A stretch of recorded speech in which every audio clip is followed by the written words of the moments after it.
Are you drowning in a sea of sticky notes, half-finished notebooks, and a to-do list that just keeps getting longer? You cross one thing off, and three more appear. It's a frustrating cycle, and I'm here to tell you there's a much better way. It's time to ditch the endless to-do list and build something far more powerful, a second brain. Now, what on earth is a second brain? It's not as sci-fi as it sounds. Think of it as your personal, digital command center for your entire life. It's a system where you can capture, organize, and connect all your thoughts, ideas, projects, and knowledge in one place. Instead of just listing tasks, you're building a rich, searchable database of your own mind. Popular tools for this are apps like Notion, Obsidian, or Evernote, but the tool is less important than the concept. So, why is this better than a simple to-do list? Well, a to-do list is reactive.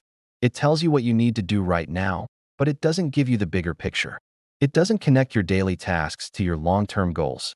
A second brain, on the other hand, is proactive. It helps you see the connections between different areas of your life. That random article you saved last week, it could spark the perfect idea for that big project at work. The notes you took in a meeting, they can be linked directly to the project plan, the client's contact information, and your personal reflections on the topic. Let's break down how to start building your own. The first step is to capture everything. And I mean everything. Ideas that pop into your head on a walk, book recommendations from a friend, interesting quotes, tasks, meeting notes, project plans. Use a simple, quick capture tool on your phone or computer. The goal is to get it out of your head and into your system immediately, so your mind is free to think, not just to remember. Don't worry about organizing it perfectly at this stage, just get it down. Once you've captured your thoughts, the next step is to organize them. This is where a system like PARA comes in handy. It stands for projects, areas, resources, and archives. Projects are the things you're actively working on with a clear deadline, like launch new website. Areas are the ongoing responsibilities in your life, like health or finances. Resources are your topics of interest, like digital marketing or gardening. And finally, archives are for completed or inactive items from the other three categories.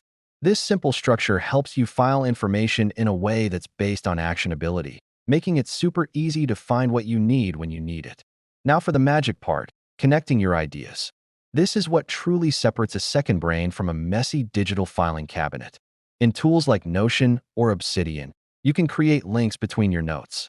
Let's say you're working on a project about sustainable living. You can link your project plan to your notes from a documentary you watched, an article you saved on composting, and a list of local eco-friendly shops. Suddenly, all your related knowledge is interconnected. You're not just retrieving information, you're creating new insights by seeing how different ideas relate to each other. Your second brain becomes a partner in your creative and problem-solving process. This might sound like a lot of work, but start small. Pick one tool. Choose one area of your life to start organizing, maybe your work projects or a personal hobby. Spend just 15 minutes a day capturing and organizing. The initial setup takes a bit of effort, but the payoff is immense.